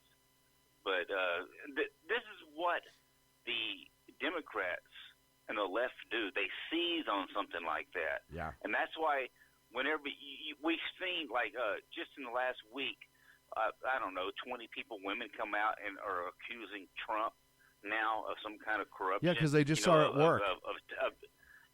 Yeah, and think about it. Where were you at? He got elected? Well, we've already defunct that. That right. happened, years ago. But we've already shot it down. Here they are. They're coming back. But they're getting paid to do it. Well, this is why they do it. But this is also in their reserve tank. Open. This was in their reserve tank. Yeah.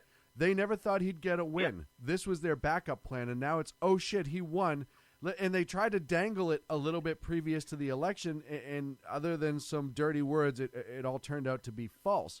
But the other thing that's going on is they know they have to smear a couple of big-name conservative politicians or Republicans, including the president, because they are the party right now of sexual deviants and lunatics. They are the party of the Weinsteins. Exactly.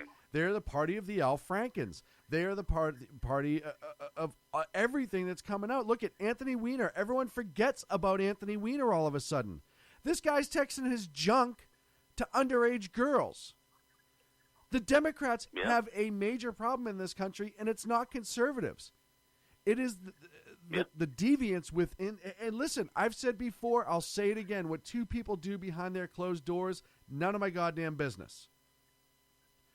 But as long as they both agree and as long as they're both consented, I don't care. I really don't. If you want to walk in with a car battery, a case of motor oil, and some jumper cables, go for it. I don't give a shit. As long as everybody wants to be there. But now we're finding out more and more the Democrats have all of these people in these ranks who, and go back to Ted Kennedy. Remember the story about him in the 90s in the restaurant in D.C., jumping on a waitress and rubbing his junk to get her hammered? And that was after he killed a woman in a car accident. And that was after the William Kennedy Smith trial, in which Ted Kennedy came into the room with the two young ladies that were there without pants on. He was a sitting fucking senator. But he's a Democrat, so who cares? Right. And that's exactly my point. But most people, most people don't remember that. Right. I remember what you're talking about. Most people don't remember that. They don't want to remember. Truth be known. Yep. Oh God. Just period. Put an exclamation point on what you just said, because that's a fact. Yeah. And the truth is, the Democratic Party have so much to hide, so much bag. You know what's funny? I was going to say what's sad, but actually it's what's funny. It's coming out right now because we're seeing every day in the news. These. Well, look at Hollywood. Oh yeah. My God, they're dropping like flies. Mm-hmm. Everybody's ratting on everybody. Mm-hmm. DC, same thing. Yep. Tavis Smiley just died today. Yeah.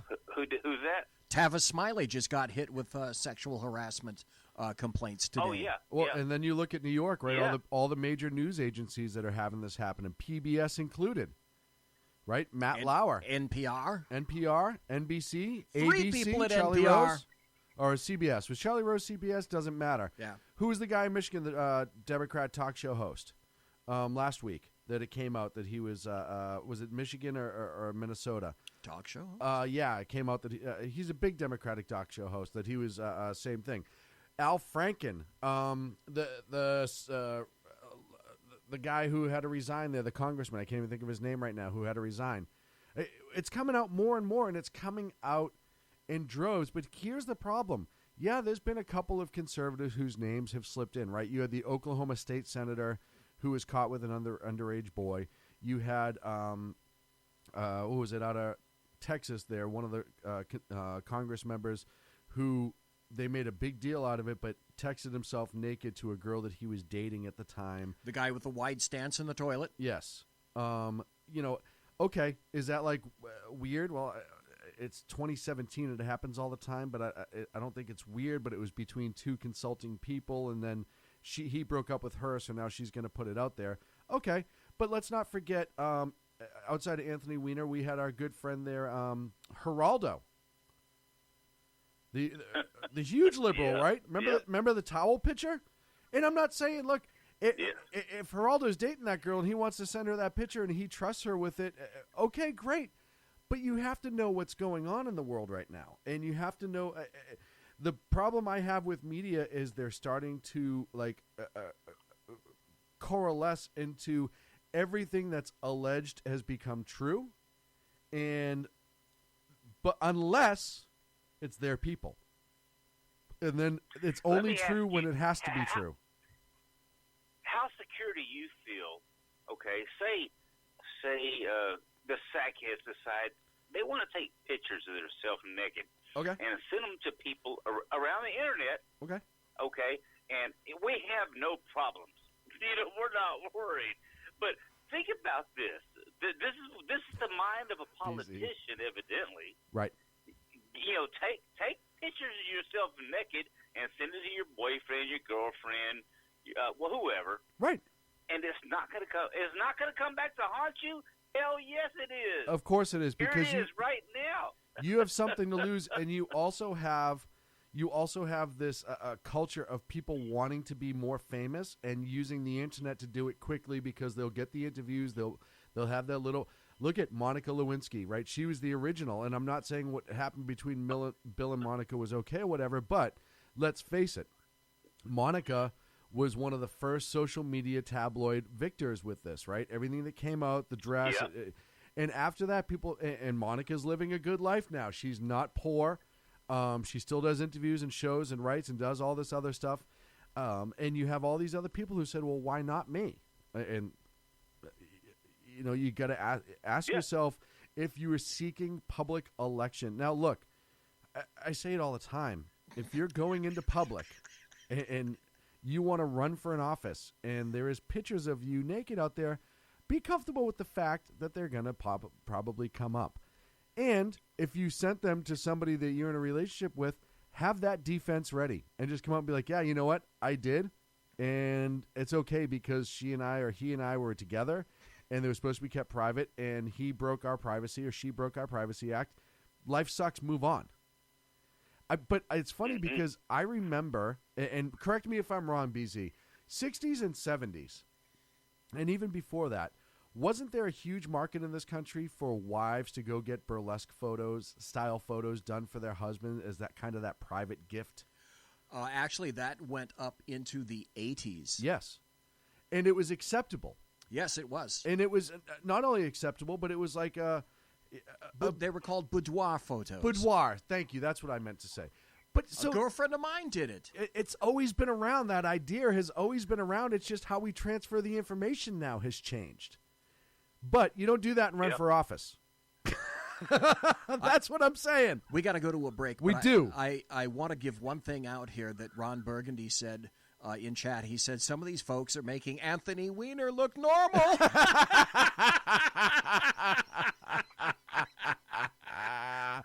That was a great comment. Hey, Gulf, thank you for calling in, sir. I appreciate it. You bet. I'm going to cut out and listen to y'all on the radio. All right, brother. Have a good one. Long-time listener, Gulf Dogs, joining us. And I got a new story when we come back. What this is just your came story? Out. Really? Mary Brockman sent it, and I just pulled up the article. Pretty intense, but we'll chat about that when we come back. Okay, all that and more here on the Sackheads Radio Show live on the SHR Media Network. Conservative media done right. You're listening to the SHR Media Network. Featuring right thinking from a left brain and doing the job the American maggots won't. BZ is fundamentally changing America one diaper at a time. Just when safety pin manufacturers are running out of metal for the diapers of the leftists, where the speech is free, but the drinks are not. The Bloviating Zeppelin's Berserk Bobcat Saloon can be heard every Tuesday and Thursday night, commencing at 11 p.m. Eastern and 8 p.m. Pacific, where pushback is a requisite art form in and of itself. Let your ossicles be truly liberated when you listen to the Bloviating Zeppelin's Berserk Bobcat Saloon, only on SHR Media Network. No ferrets were harmed in the making of this ad. When dirty politicians, shadow governments, and deceptive Islam blind the world with fake stream media smoke, their only fear is one man with a cane. I'm Dave Milner. Join me through SHRmedia.com, HighPlainsTalkRadio.com, and the Western Free Radio Network at Spreaker, YouTube, and iTunes for a different perspective weekly on The Unpleasant Blind Guy. And catch me on Jeff Mitchell's EDL Radio on BlogTalkRadio.com. There's no surrender ever. Because truth is not always pleasant.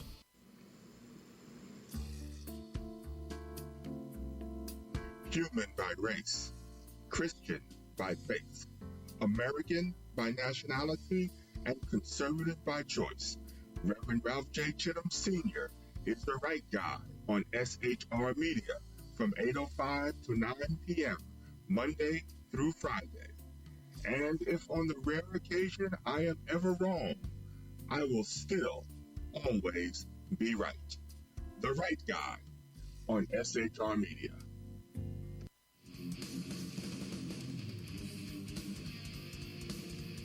Beware, the Jersey Takeover is here. Every Monday through Friday, 9 p.m. to 11 p.m. Eastern Standard Time, you can catch River Common Sense Show hosted by Jersey Joe, right here on SHRmedia.com. Only Jersey can deliver hell like no one else. So consider this your fair warning.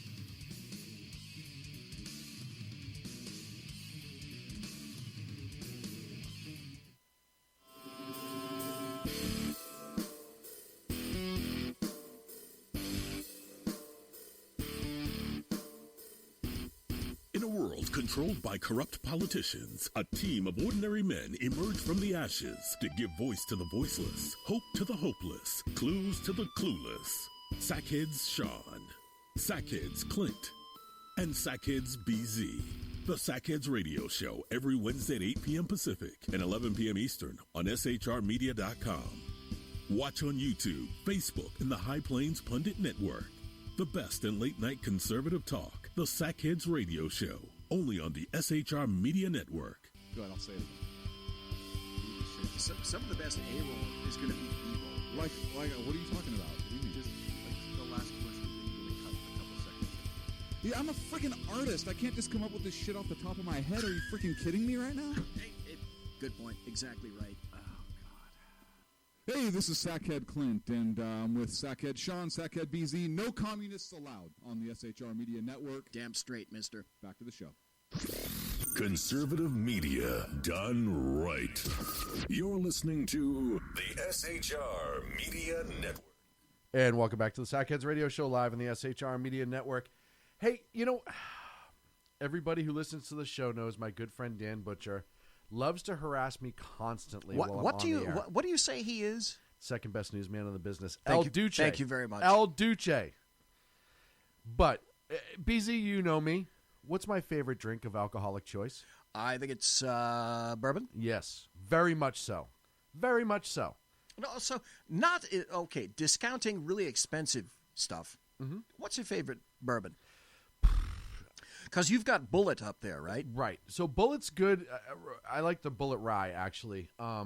Booker's is another great bourbon. Eagle Rare I like as well. I'll tell you right now, there's a couple of great bourbons out there that have very, very small names. That Do you ever do that Pappy, the whatever it is, Pappy stuff? No. Grand Pappy, Old Pappy? Yeah, no. Old Granddad? No, not old. It's something Pappy where people line up at Bevmo when they know that the I've shit never is done coming it. in. Yes, I've never done it. And like Yes. the bottles are about 150. Old Pappy. Old Pappy, something like that. The bottles are 150 Yes. to 250 to $350 for one bottle. Yeah. No, I haven't done it yet. All the dudes at work, when I would talk to the Line up sergeants for and it? whatnot, they were the guys. Yes. Lining up at Bevmo when they heard, Sub Rosa, oh, we got some new Pappy coming in. I gotta be over there. So it's pretty well known on the show that bourbon is my drink of choice. I enjoy bourbon, all sorts and kinds of bourbon. I wonder what mine is. I have no idea. Yeah. By the way, I thought of you when the vodka truck rolled over in Southern California. I think it was Southern so California. sad. That's Tragic. about a week and a half ago. Yes, I tragic. cried. I know. I cried. So as I'm sitting here and I'm trying to do the show, and I'm trying to be focused and I'm trying to get everything done, social, this, that, and the other thing, phone calls. The this, guy sitting in that seat is a busy mofo. all day. It never ends on the show. And I get a text from my good friend Dan Butcher. Okay. And he sends me this glass, and I knew what was in it, but I had to ask. You ever ask a question that as soon as you ask, you're like, son of a bitch, I already know the answer. And Dan knows, by the way, he's drank with me. Danny knows what I drink, and he knows it well. All right. So he sends me this full, and it's this beautiful skull glass. I actually would love to get a glass just like that. And I said to him, is that bourbon or a toddy? Because I knew it was one of the two. I knew the answer, BZ. I don't know why I asked. I knew the answer. And he said, of course it's bourbon and a crystal skull. And I said, you son of a bitch. You just have to throw that in the middle of the show where everything's going, and you're going to throw bourbon in my face and act like it's friggin' nothing. Like it's nothing. And this is what he does to me. Everybody who's out there, and I won't share everything that Dan texts me, obviously, but oh, Dan, he's so sweet, and he's so nice and easygoing. Oh, do Dan, you actually have a photo? Oh, yeah. I'm not showing it, though. Oh, okay. Damn it. Danny, he's so funny and easygoing, and he's so polite and nice to everybody. He's so sweet. He is. He's very sweet. Danny's one of the biggest ball busters on the face of this planet. And he knows he gets me with shit. And I can hear his laugh. If you've ever heard Danny on the air, his laugh is louder in person. He's got this huge booming laugh because he's this ginormous man. He's like 6'8" and like 600 pounds. I don't even know he's like a mystical creature. He makes Comey look small. Yeah, he makes John Henry look like a pipsqueak. He's this big booming man, and when he laughs, it actually reverberates through the room. Oh, yeah, no, I can hear him laughing now from down in Texas, and I know he is the son of a bitch, and I'll get even with him someday. God, I love you, Danny, but yeah, God. Before we went to break, actually during the break, we were talking about Alabama. You said you had a question, and then why Alabama was important. So what is your question, sir?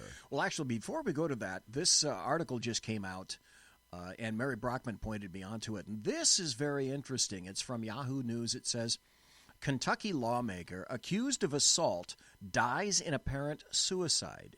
Mm-hmm. Okay, at first blush, okay, interesting, but it's the details. Okay, Dan Johnson, a Republican state lawmaker in Kentucky who defiantly denied allegations that he sexually assaulted a teenage girl in the basement of his home, died in an apparent suicide tonight. The county coroner said he was 57. Very interesting. Yes, very interesting indeed. The autopsy is scheduled for Thursday morning, and the guy said, yes, I think it's probably suicide. He was elected to the state legislature in 2016, part of a wave of Republican victories that gave the GOP control of the Kentucky House of Representatives for the first time in 100 years. He won his election despite Republican leaders urging him to drop out of the race after local media reported on some of his Facebook posts comparing Barack and Michelle Obama to monkeys. Yeah. Very bad. Very bad. And so if he decided to do that and if this accusation is being made, unfortunately, this tends to lend credence to that. It does. Or evidence was about, on the cusp of coming out, indicating that, yes, in fact, this was true. And he's a monster. So just thought I'd throw that And out in the ozone. In another strange suicide. Did you hear about this New York City surgeon? No.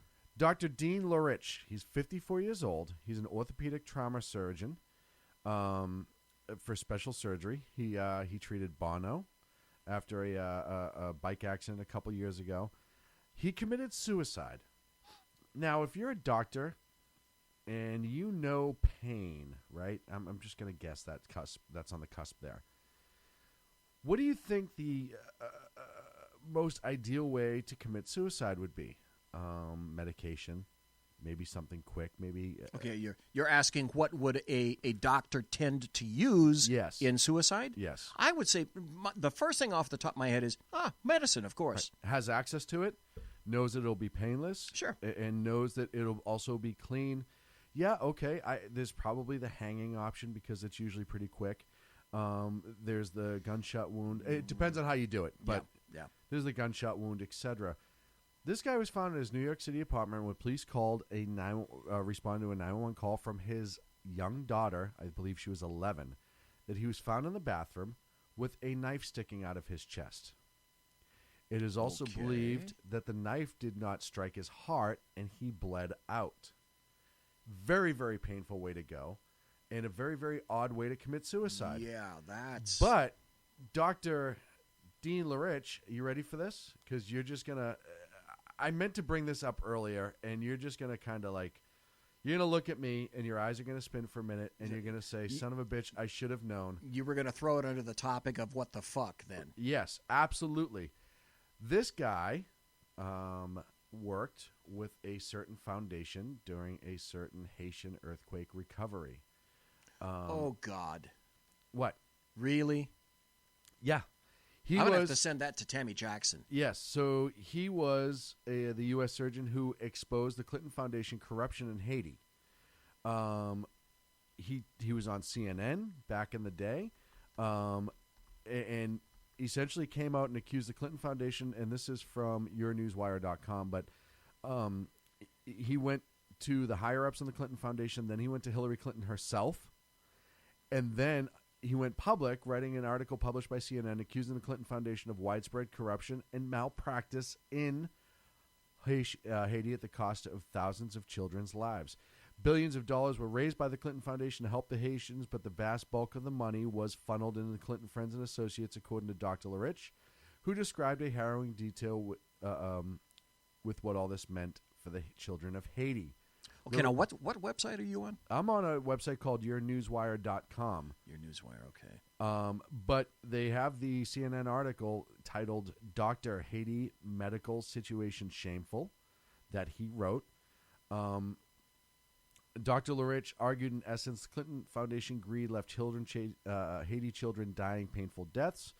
Quote, we expected many amputations, but we thought we could save limbs that were salvageable, particularly those of children. We recognize that this is an undeveloped country. A limb amputation may be a death sentence, and it shouldn't have to be. And he outed the Clinton Foundation and amazingly was found dead of an apparent suicide where he jammed a knife into his his chest, not his check.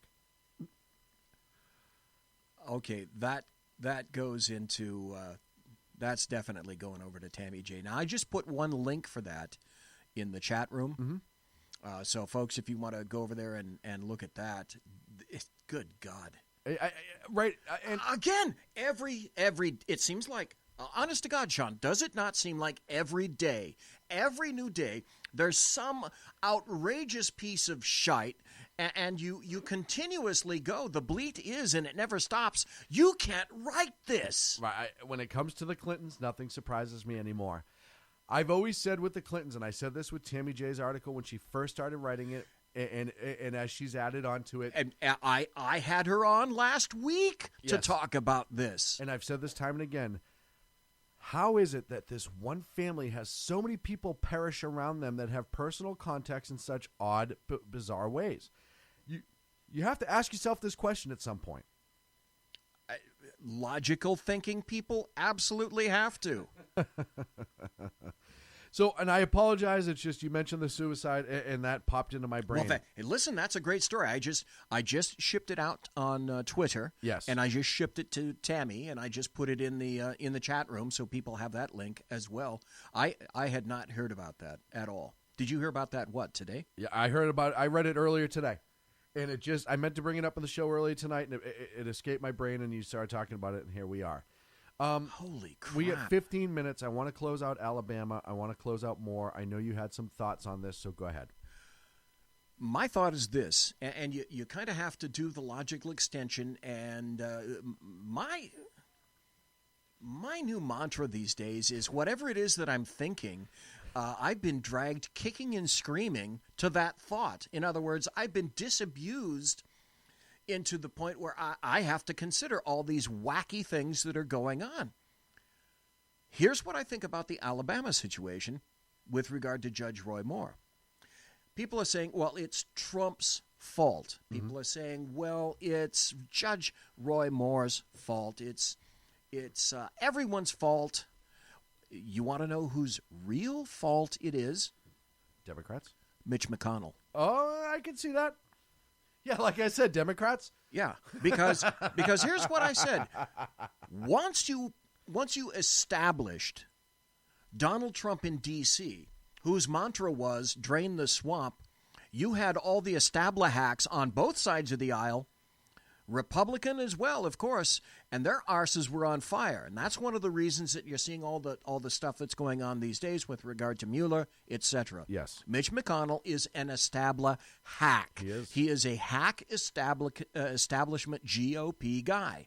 And I told you about Mo Brooks. He didn't want Mo Brooks. Mo Brooks could have fucking won. Yes. This election. Yes. So he decided he was going to put Lex Luthor Strange in there, because Lex could be manipulated, and Lex was another hack GOP guy. Yes. And then Judge Roy Moore entered and beat Lex Luthor, and Mo Brooks, who he could not have been contained.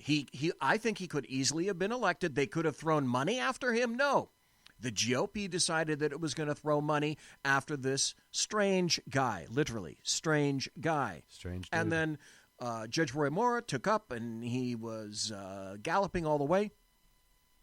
And so the reason, if the GOP had backed Mo Brooks and not this other guy, Luther Strange, because I'm sure they thought, okay, we can't manipulate this guy, but we can manipulate this one. This is the guy we're going to get the money to.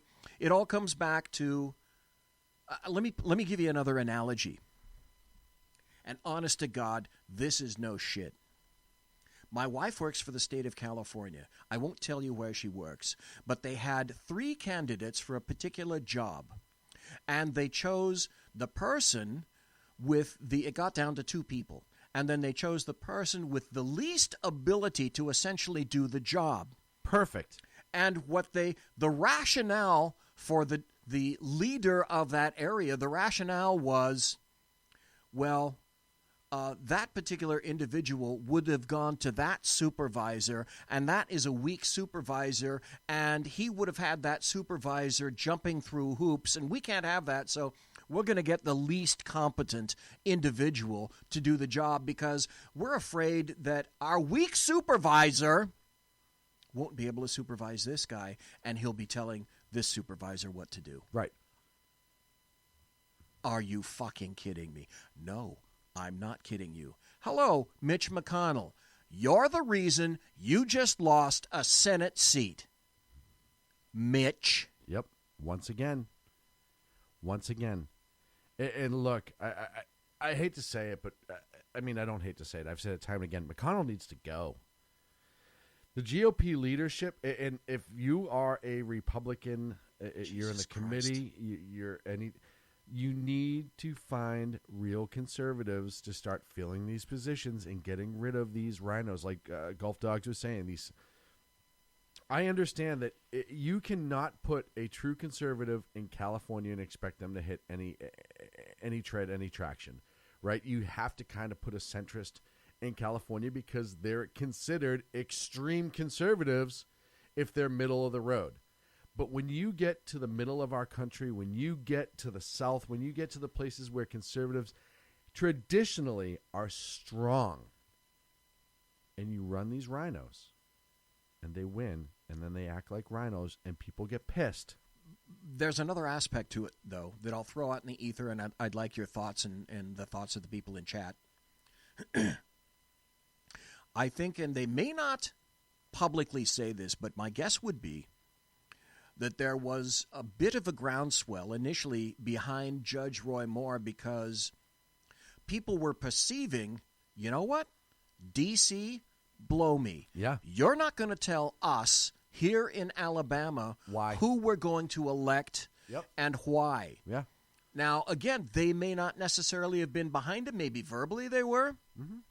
But a lot of the groundswell and the pushback came from the fact that I truly believe a lot of people in Alabama said, blow me.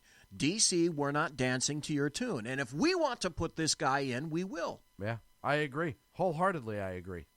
Now, there's another article I told you that I'd find here, and I also told Gulf Dogs that I'd find it. Okay, here we go. Here's the other article similar to what Gulf Dogs was referring to, and it's from Politico.com. Secret super PAC backing Jones in Alabama exposed. Oh, Schumer Soros. A group that spent more than $4 million on the Democrats' behalf is controlled by Washington interests, even as Jones has distanced himself from the national party. A mystery super PAC backing Democrat Doug Jones in Alabama is controlled by a pair of groups closely aligned with the National Democrat Party, even as the candidate strives to disassociate himself from Washington interests. Highway 31, which dropped more than $4.1 million in support of Jones and against Roy Moore ahead of Tuesday's Senate special election, is a joint project of two of the largest national Democrat super PACs, Senate Majority PAC and Priorities USA Action, along with a group of Alabama Democrats. Multiple senior officials familiar with the arrangement told Politico. Wait, are you trying to tell me that the guy who we've accused for years for trying to fix our elections and a guy who is absolutely anti-Trump and conservative somehow banded together to dump a ton of money into the special election to hope to try to get a conservative loss?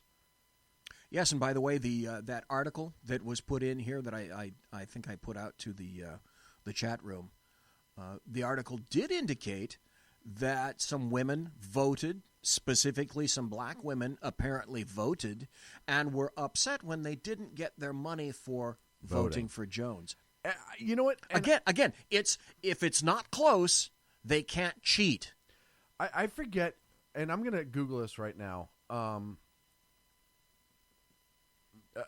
Wasn't there a story like that during not this past presidential election, the one before? Where they were supposed to get paid, and they didn't, and they got upset. I'm trying to remember. No, I can't remember that. And maybe I'm wrong. Here's two. While you're trying to find that, let me say this. Here's two additional paragraphs that are going to validate what Gulf Dogs just said. The pair of Washington-based super PACs are two of the largest in Democrat politics. Priorities spent at least $190 million to try to elect Clinton in 2016, while Senate Majority spent more than $90 million in that election cycle. The groups have collected checks from a gamut of top Democrat donors, led by longtime party contributors like George Soros. Gulf Dogs, you're absolutely correct. And it was written in here by Politico, frequently a moderate to left-leaning site. And they're writing this. Gulf Dogs, you're correct. It's sad. Look, George Soros is a very scary person. If you look through his history... not bad for a Hungarian Nazi sympathizer. Yeah. But hey, nothing to see here. Move along. But if you don't That's not important. But he's not a fascist. No. He's not a fascist. Antifa. Antifa. Oh, man. It's just scary. It's scary shit when you have these special elections. And look, you asked me a question at the break. I want you to ask me again. We know how the Democrats get to where they are now. Yes. And we know the kind of tactics that the Democrats use. Dirty, in the mud, they don't mind. Well, Harry Reid.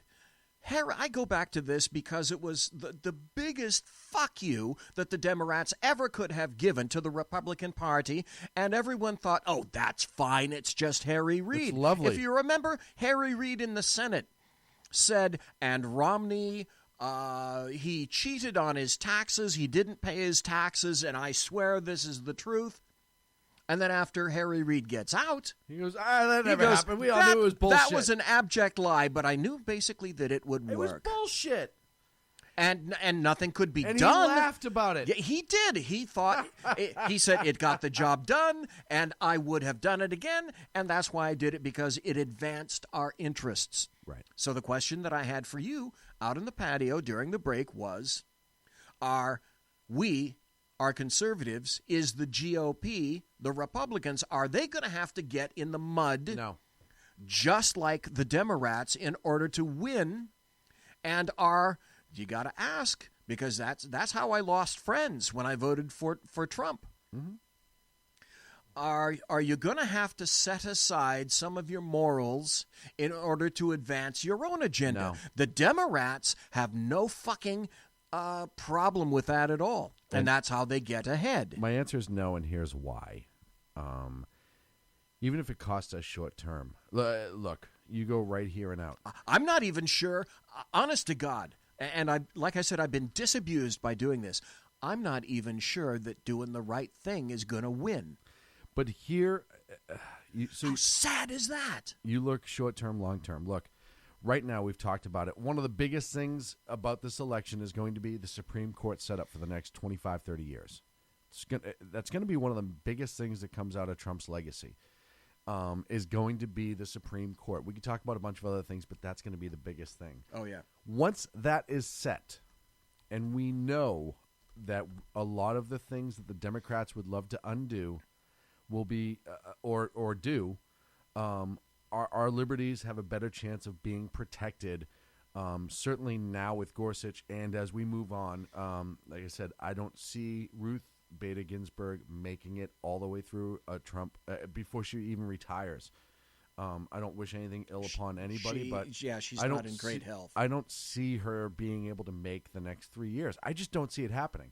So if that happens, and look, Sotomayor and see, confirmations, Senate. Confirmations, Senate. Yes. Mitch McConnell, you just fucked us over. Well, could have potentially fucked us over. Potentially, yes. But the reality of this, and the next fight is going to be more conservative than Gorsuch, and it's going to be a fight. It'll be damn near nuclear. Yep. And the reality of the situation is, we may lose a couple of elections, and this is my belief. You asked me the question, I'm giving you my belief. Okay. I think that we don't have to sling mud. I think you already see the trend in this country that people are getting more and more agitated at the ridiculousness that these parties are going to win, specifically the Democrats. And I even know liberals who are kind of sick of it. I know liberals who are sick of Antifa. I know liberals who are sick of all of that because how it makes our country look. We look like a third world batshit crazy country with all this stuff, right? And so we may lose a couple of short-term elections, but I think long-term it will play better for our nation, and I think that as conservatives, it will play better for us to not dip our toe in the shit. And we may suffer for it short term, but it's a long-term game, and we have to remember that. That's my belief. Fingers crossed, but that is my belief. My belief is that if we stay on the up and up, and we don't, because once we fall into that mudslinging, it never goes back. That's where we live forever in our politics, for as long as this nation stands. The Democrats will never go. The Democrats will never go back. I disagree. I disagree. Do you think they're going to come clean? You think they're going to clean up? I think at some point they will be forced to. I think the leadership in the Democrats will change, because if you keep getting your ass handed to you, your tactics will have to change. Unless their ass doesn't keep getting handed to them. Well, 2018 makes me very concerned. I think that this loss with Moore will carry us in 2018 more than anybody thinks. I really do. I think this will be the one that sets people up to go, oh, shit, we better show up. We better pay attention. And the other thing, too, is good candidates. That's one of the things. You need a candidate up there who the mudslinging doesn't touch.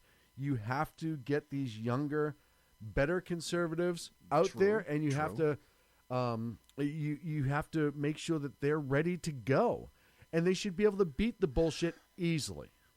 Mo Brooks was there. They purposely decided not to choose him, and they're paying the price. And hopefully that carries through. Well, let's call it forever. Folks, that's it for the Sackheads Radio Show live in the SHR Media. Great show, sir. Thank you, sir, for an amazing show. We'll be back next Wednesday, 8 p.m. Pacific, 11 on the East Coast. Of course, tomorrow night at 8 p.m., you're going to catch the Bloviating Zeppelin right here on the SHR Media Network. Thriller writer Terrence McCauley and a lot of buttery political goodness. And, of course, before him is Jersey Joe, who is back this week. It is a privilege and an honor to have him back. Jersey Joe! And make sure you check us out, shrmedia.com. If you click on our schedule and our broadcasters, it'll show you everyone who's on, when, where, how, and why. We have some great, great friends on here. Make sure you check them out and give them the love that you certainly give us every week. We will see you next week, folks. The best late-night conservative talk show in America, Sackheads Radio. And listen, there are no people better on the air to give you the best in conservative talk than Sackhead Sean and Sackhead Clint. And we're working on the immigration papers for a certain other guy who happens to work here, too. For those who are tuning in around the world to the best late-night conservative talk, Sackheads Radio. Sack you. Sack you. Radio. Sack you.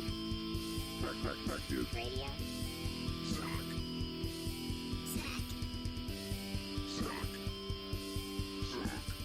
The best late-night conservative talk show in America. In America. In America. Into the silo. And in this web was a large, I'm pretty sure